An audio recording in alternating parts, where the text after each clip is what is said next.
Hi friends, welcome to my channel. ఈరోజు video చాలా ఇంట్రెస్టింగ్గా ఉందండి. వీడియోని ఎక్కడ స్కిప్ చేయకుండా ఎండ్ వరకే చూసేయండి.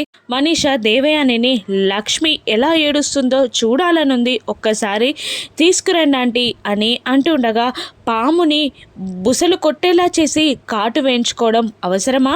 పెళ్ళయ్యాక మాట్లాడుకుందాంలే అని దేవయాని అంటుండగా లేదు లేదు, దెబ్బ కొట్టి కట్టు కట్టడం కన్నా కట్టు కట్టి దెబ్బ కొట్టాలి, అదే నా పాలసీ. వెళ్ళి లక్ష్మిని తీసుకురండి ఆంటీ అని అనగానే సరే నీ ఇష్టం అని అంటూ దేవయాని లక్ష్మిని తీసుకురావడానికి వెళ్తుంది. ఇక లక్కీ జున్ను ఇద్దరు మాట్లాడుకుంటూ ఉంటారు. జున్ను ఇలా అంటుంటాడు, మీ నాన్నగారు నీకోసమే ఆ మనీషాతో పెళ్లి చేసుకుంటున్నారు, గ్రాండ్ ఫా మాట్లాడుకుంటున్నప్పుడు విన్నాం కదా అని జున్ను అంటుండగా అవును అంటూ ఉంటుంది లక్కీ. ఇక నిజంగా చెప్పనా, మీ డాడీ ఆ మనీషాని పెళ్లి చేసుకోవడం నాకు ఇష్టం లేదు అని జున్ను అంటుండగా నాకు కూడా ఇష్టం లేదు, ఆ మనీష్ అంటే నాకు అసలే పడదు. ఆ రోజు ఫ్యామిలీ ట్రీ రెడీ చేసేటప్పుడు కూడా నన్ను అనాథ అని తిట్టింది, కానీ మా డాడీకి నేను ఎదురు చెప్పలేను కదా.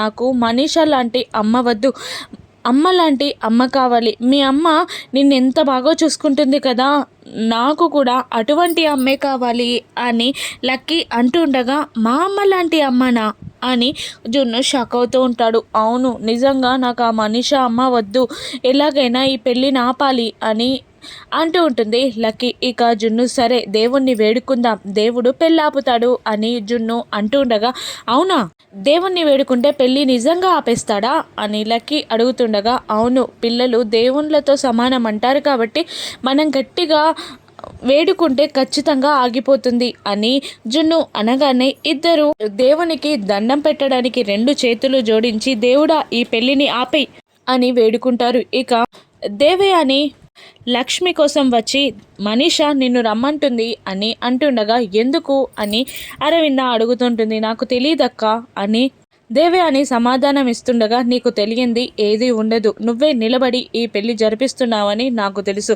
అని అంటూ ఉండగా అవునక్క కానీ అని దేవయాని ఏదో సమాధానం చెప్పేపోతే ఇక అప్పుడే మనీషా అక్కడికి వస్తుంది. ఏంటి మనీషా, లక్ష్మిని తీసుకురమ్మని చెప్పి నువ్వే ఇక్కడికి వచ్చేసేవేంటి అని అంటూ ఉంటుంది దేవయాని. ఇక లక్ష్మి అనగానే అక్కడున్న వాళ్ళందరూ షాక్ అవుతూ ఉంటారు. అదే అక్క, శామ్ పొరపాటున లక్ష్మి అనేశాను అని దేవయాని మాట మారుస్తూ ఉంటుంది. ఇక లేదంటే ముహూర్తానికి లేట్ అయిపోతుందని నేనే వచ్చాను, శామ్ నాకు ఒక చిన్న హెల్ప్ చేయవా, నా కాళ్ళకి పారాని పెట్టవా అని మనీషా అడగగానే ఇక అరవింద కోపంతో రగిలిపోతూ ఉంటుంది. ఏంటి, ఎవరికేం పని చెప్తున్నావు నువ్వు, నీ కాళ్ళు శామ్ పట్టుకోవాలా అని అరవింద కోపంగా మాట్లాడుతూ ఉండగా ఇక వెంటనే మనీషా అయ్యో ఆంటీ అందులో కోప్పడ్డానికి ఏముంది, శామ్ మన ఇంట్లోనే ఉంటుంది కదా, మన ఇంట్లో అమ్మాయే కదా అని అంటూ ఉండగా ఇక అయితే నీ కాళ్ళు తను పట్టుకోవాలా అని అరవింద తిడుతూ ఉంటుంది. అందులో తప్పేముంది ఆంటీ, మంచి మనసు గల వాళ్ళు పారాని పెడితే ఆ పెళ్లి కూతురి పెళ్లి జీవితం చాలా బాగుంటుందట, అందుకే అడిగాను అని అంటుండగా లేదు వీల్లేదు, అవసరం ఉంటే నేను పెడతాను అని అంటూ ఉంటుంది జాను. ఇక దేవయాని నీ కాళ్ళ పారానికే దిక్కులేదు, కానీ నువ్వు మనీషాకి పారాని పెడతావా, పెళ్లి కూతుర్ని టచ్ చేసే హక్కే నీకు లేదు అని దేవయాని జానుని తిడుతూ ఉండగా అరవింద తన తలరాతని బుగ్గిపాలు చేసి మళ్ళీ తననే మాటలంటున్నావా అని అరవింద దేవయానిని తిడుతూ ఉంటుంది జానుని తిట్టినందుకు. ఇక ఆగండి ఆంటీ నేను పెడతాను అని లక్ష్మి అనగానే ఇక ప్రౌడ్గా మనీషా వెళ్ళి సోఫాలో కూర్చుంటుంది. ఇక అక్కడ కింద లక్ష్మి కూర్చుంటుంది. లక్ష్మి ముఖానికి ఎదురుగా మనీషా కాళ్ళు చాపుతుంది. ఇక లక్ష్మి బాధగా పారాని పెడుతూ ఉంటుంది. ఇక ఏంటి పెళ్ళాపుతాను అన్నావు, ఆ నోటితోనే నీ చేతే నేను పారాని పెట్టించుకుంటున్నాను, ఇక ఈ పెళ్ళి జరుగుతుందని నువ్వు ఒప్పుకుంటావా అని లక్ష్మిని మనీషా అడుగుతుండగా పారాని పెట్టినంత మాత్రాన పెళ్ళైపోదు మనీషా అని లక్ష్మి అంటూ ఉంటుంది. ఇంకా ఆ దేవుడు ఈ పెళ్ళి ఆపుతాడని అనుకుంటున్నావా అని అంటూ వంగుతూ లక్ష్మి మీదికి రాబోతూ ఉండగా అప్పుడే నడుం పట్టేస్తుంది మనీషాకి. చూసావా దేవుడు ఏం చేస్తాడు అన్నావు కదా, నువ్వు లేవలేకుండా చేశాడు అని లక్ష్మి అంటూ ఉంటుంది. ఇక దేవయాని మనీషా దగ్గరికి వచ్చి, అయ్యో మనీషా ఏమైంది, కొంపదీసి ఇప్పుడు హాస్పిటల్కి వెళ్ళాలంటావా అని అంటుండగా, ఆంటీ ఆ నెక్లెస్ తీసుకురాపోండి అని మనీష అరుస్తూ ఉంటుంది. దేవయాని వెళ్ళి లక్ష్మి నెక్లెస్ని తీసుకురాగానే అరవింద దేవయాని పైన కోప్పడుతూ ఉంటుంది.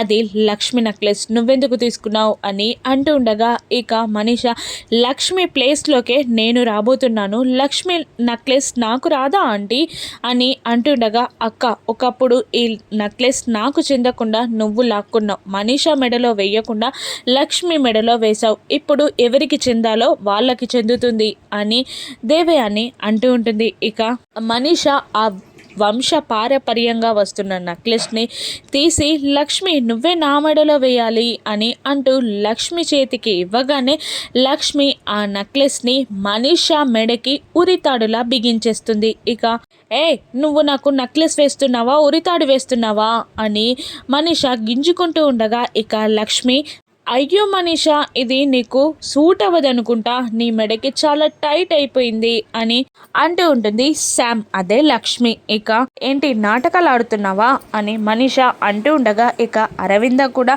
లేదు తను చెప్పింది కరెక్టే, ఆ నెక్లెస్ నీకు సూట్ అవ్వదు మనీషా అని అరవింద కూడా అంటూ ఉంటుంది. అప్పుడు కొన్ని టైమ్స్లో కొందరికి సూట్ అవుతాయి ఆంటీ, ముందు మీరు నా వైపు ఉన్నారు, ఆ తర్వాత లక్ష్మి వైపు ఉన్నారు, ఈ పెళ్లి తర్వాత మళ్ళీ నా వైపు వద్దులేండి అంటూ, ఇది నాకు ఖచ్చితంగా సూట్ అవుతుంది, టైట్ అయినా పర్లేదు వెయ్యి అని లక్ష్మి చేత మనీష ఆ నెక్లెస్ వేయించుకొని, పదాంటి ముహూర్తానికి టైం అయిపోతుంది, పంతులు గారు పిలుస్తున్నారు అని అంటూ అక్కడ నుండి వచ్చేస్తారు. ఇక లక్ష్మి బాధపడుతూ ఉంటుంది. ఇక కొబ్బరి బోండం పట్టుకొని మిత్ర, జయదేవ్ నందన్, వివేక్ పెళ్లి మండపంలోకి వెళ్తుండగా మనీషా దేవి అని ఎదురుపడతారు. మనీషా నువ్వు నాకు ఒక మాట ఇవ్వాలి అని మిత్ర అడుగుతుండగా, ఏం మాట అని మనీషా అంటుంటుంది. ఇన్నాళ్ళు నువ్వు నా కోసం వెయిట్ చేసావని నాకు తెలుసు, కానీ ఈ మాట నేను నిన్ను అడుగుతున్నానని నువ్వు ఫీల్ అవ్వద్దు, పెళ్ళి తర్వాత నువ్వు లక్కీని అమ్మలా చూసుకోవాలి, కన్న తల్లిలా మారాలి, అనాథ అన్న మాటే అనకూడదు అని మిత్ర అంటూ ఉండగా, ఇక మనీష ఇలా అంటూ ఉంటుంది, నేను కన్న తల్లి కన్నా ఎక్కువగా చూసుకుంటాను, ఇన్నాళ్ళుగా లక్కీకి ఒక తండ్రి మాత్రమే ఉన్నాడు, ఇప్పుడు తల్లి కూడా ఉంటుంది, నేను అన్న మాటకే కట్టుబడి ఉంటున్నాను, పెళ్ళి తర్వాత నాకు పిల్లలొద్దు, లక్కీయే నాకు చాలు అని అంటూ, నువ్వు నీకు తెలియని మాట చెప్తున్నాను, ఎప్పుడు లక్కీని కన్న తల్లిలాగా చూసుకుంటాను అని అంటూ మిత్రకి మనీష మాటిస్తుంది. ఇక మిత్ర పొంగిపోతూ ఇక పెళ్లి మండపంలోకి వెళ్తారు. పద ఆంటీ అని అంటూ మనీషాదేవి అని రూమ్లోకి వెళ్తారు. ఇక లక్కీ, జున్ను ఇద్దరు, అయ్యో పెళ్ళి స్టార్ట్ అయిపోయింది, డాడీ వచ్చి మండపంలో కూర్చున్నాడు, ఈ పెళ్ళి ఆపేదెవరు అంటూ ఉండగా, దేవుడు ఎవరినో ఒకరిని పంపిస్తారు అని అంటూ ఉంటాడు జున్ను. ఎవరిని తొందరగా పంపించాలి అని లక్కీ అంటూ ఉండగా, ఎవరినైనా పంపిస్తాడు అని జున్ను అంటుండగా, ఎవరో ఎందుకు, మనమే పెళ్ళాపొచ్చు కదా, అసలు మనం ఆపితే ఏమవుతుంది అని లక్కీ అంటూ ఉంటుంది. అప్పుడు మనం ఎలా ఆపుతాం అని జున్ను అడుగుతూ ఉంటాడు.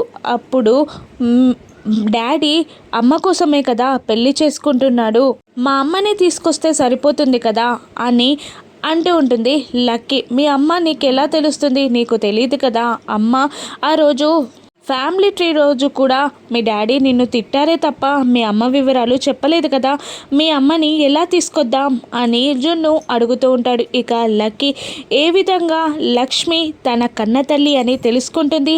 అక్కడికి భాస్కర్ రాబోతున్నాడా, భాస్కర్ రాకతో ఈ పెళ్ళి ఆగి లక్కీ కన్న తల్లి లక్ష్మి అన్న నిజం బయటపడుతుందా, రాను ఎపిసోడ్స్లో చూద్దాం. Thank you for